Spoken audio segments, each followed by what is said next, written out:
Olá, sou Paulo Eduardo, nós estamos chegando para mais um estudo aqui no canal Minuto Missionário. Seja bem-vindo. Muito obrigado por já estar aí do outro lado, muito obrigado por me acompanhar, você que todos os dias está aí, né, nos acompanhando.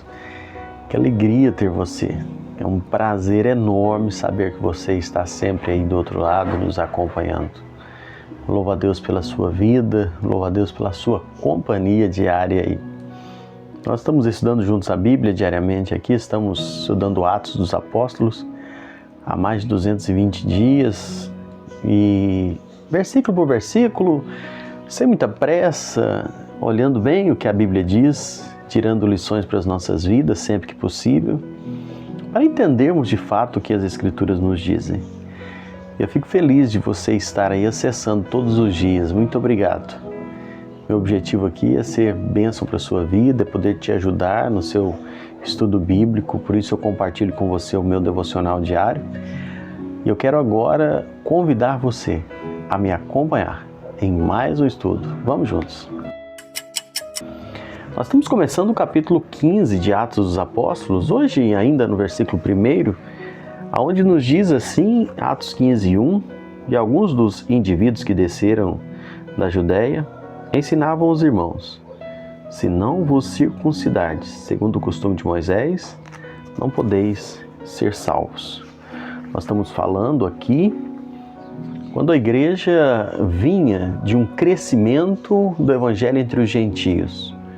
No último estudo, nós falamos muito sobre isso, sobre a forma com que o evangelho estava espalhando entre os gentios.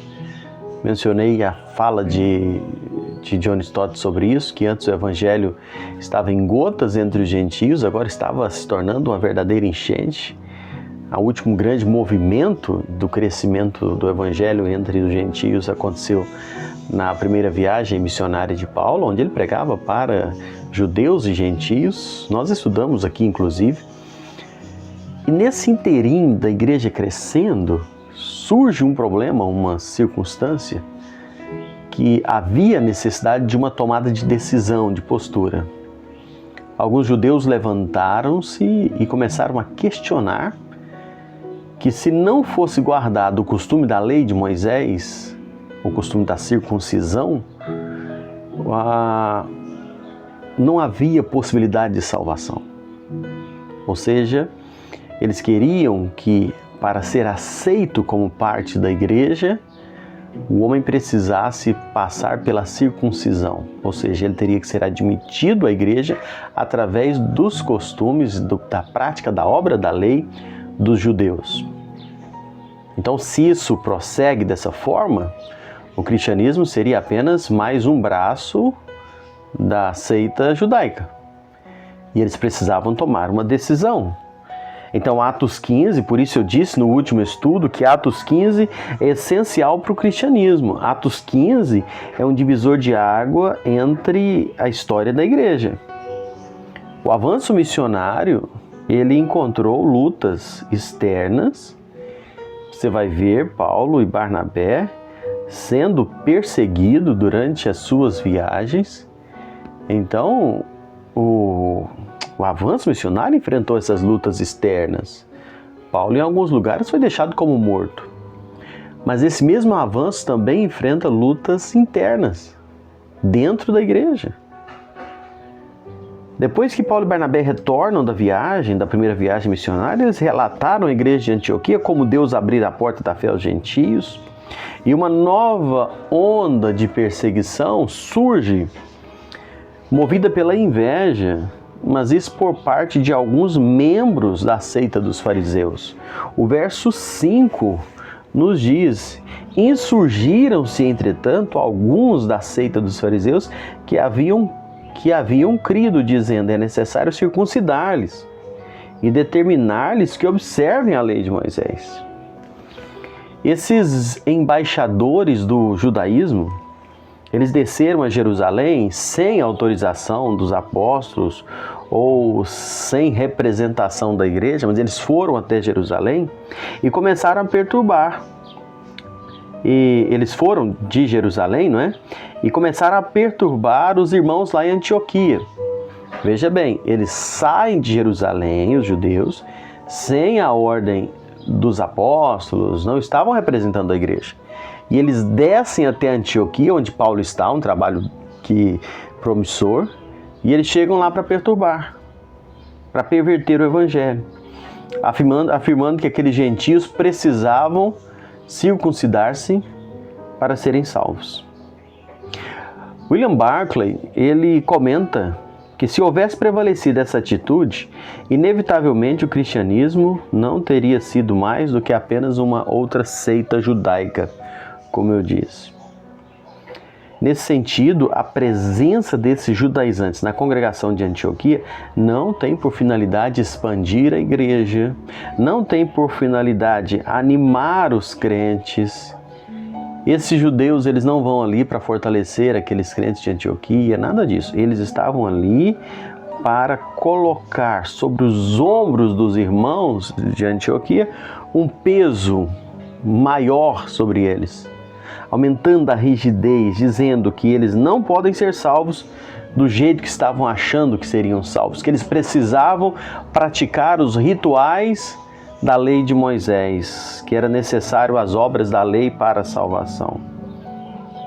Wisby afirma que o progresso do evangelho muitas vezes tem sido obstruído por pessoas com mentes fechadas, que se colocam à frente das portas abertas que impedem os outros de passar.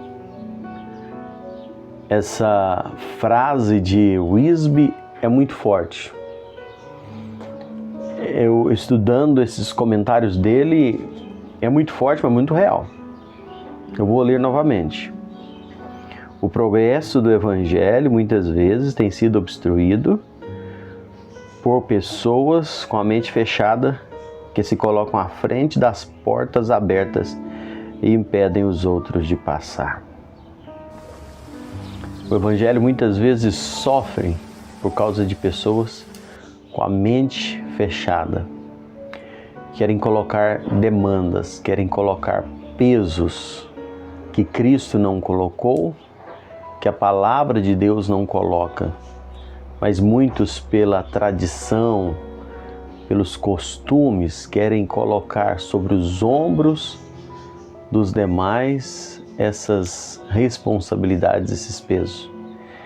E quantos prejuízos tem trazido à igreja certos comportamentos que apenas são pesos. Porque tem que ser assim, porque é assim, não é desse jeito. E querem colocar coisas aonde Cristo não coloca. Isso tem impedido muitas vezes o avanço do evangelho. Quantas igrejas hoje se vão sacrificando, se declinando, quase fechando as portas. Estou falando de igrejas locais, salões, por causa de pessoas que querem impor ali os seus costumes, seus pensamentos, seus entendimentos, e isso traz um problema tão sério para a igreja. Eu não estou falando em tolerar o que a Bíblia condena, não estou falando em não ser fundamentado na sã doutrina, nas Escrituras, não estou falando isso. Eu estou falando de pesos, encargos que não tem nada a ver com a Bíblia, que não tem nada a ver com o ensinamento das doutrinas do cristianismo, mas meros costumes, tradições ou conveniências que alguém gosta que seja assim e tem que ser assim. Isso é um prejuízo muito grande. E aqui nós encontramos mais uma situação dessa. Esses mestres judeus legalistas, eles eram da congregação de Jerusalém, mas eles não foram enviados, eles não foram autorizados nem pelos apóstolos. A gente vai ver isso no capítulo 15 aqui, lá no versículo 24. Eles identificados como fariseus, no versículo 5 nos diz. Eles receberam de Paulo a alcunha, e aí eu falo lá em Gálatas, capítulo 2, versículo 4, Paulo classifica eles como falsos irmãos, cujo propósito era privar os crentes da liberdade em Cristo. Paulo fala isso em Gálatas 2, versículos de 1 a 10. Depois, lá em Gálatas 5, de 1 a 12, Paulo fala também, estão querendo privar os irmãos da liberdade em Cristo. John Stott observa que a carta aos Gálatas precede o concílio de Jerusalém. Durante o período que permaneceu em Antioquia, ou mesmo a caminho de Jerusalém, Paulo escreveu a Epístola aos Gálatas, para combater exatamente a influência perniciosa desses falsos mestres que eram os judaizantes, que eles perturbavam a igreja, uma influência perniciosa, com a pregação de um outro evangelho e não o evangelho de Cristo. Paulo fala isso em Gálatas 1, de 6 a 9. A influência desses falsos irmãos que desceram de Jerusalém, alegando enganosamente que estavam representando Tiago, foi tão forte que até mesmo Pedro e Barnabé foram afetados por ele. Paulo repreende, Gálatas 2, versículos 11 a 14. Diante desta repreensão de Paulo, ambos, Pedro e Barnabé, eles voltam posso dizer assim, eles voltam à sensatez, entendem de fato o que estava acontecendo. Se unem ao evangelho de Paulo em defesa do evangelho de Cristo e rejeitando esses judaizantes que queriam colocar as obras da lei como partes do evangelho. Eu vou parar aqui hoje o nosso estudo, mas que nós possamos entender bem esse fato, que não há necessidade de mais nada a não ser crer em Cristo Jesus, a suficiência da cruz, da obra de Cristo para a nossa salvação. A gente precisa tomar muito cuidado com certas coisas que a gente escuta, das pessoas misturando tanta coisa como necessário para a obra da salvação, prejudicando o avanço do Evangelho, muitos afastando das igrejas, perdendo a fé por influência de tantos que não tem nada a ver com Bíblia, não tem nada a ver com a vontade de Deus, mas meramente por achismos, porque gostam ou porque acham que é melhor assim e acabam afastando as pessoas de Cristo e não sendo instrumento de bênção nas mãos do Senhor. Que Deus nos ajude a não sermos dos tais, a sermos daqueles que batalham pela fé em Cristo, pela sã doutrina, pela Bíblia, e para que mais pessoas possam se aproximar do Evangelho. Deus te abençoe, obrigado por me acompanhar em mais um estudo.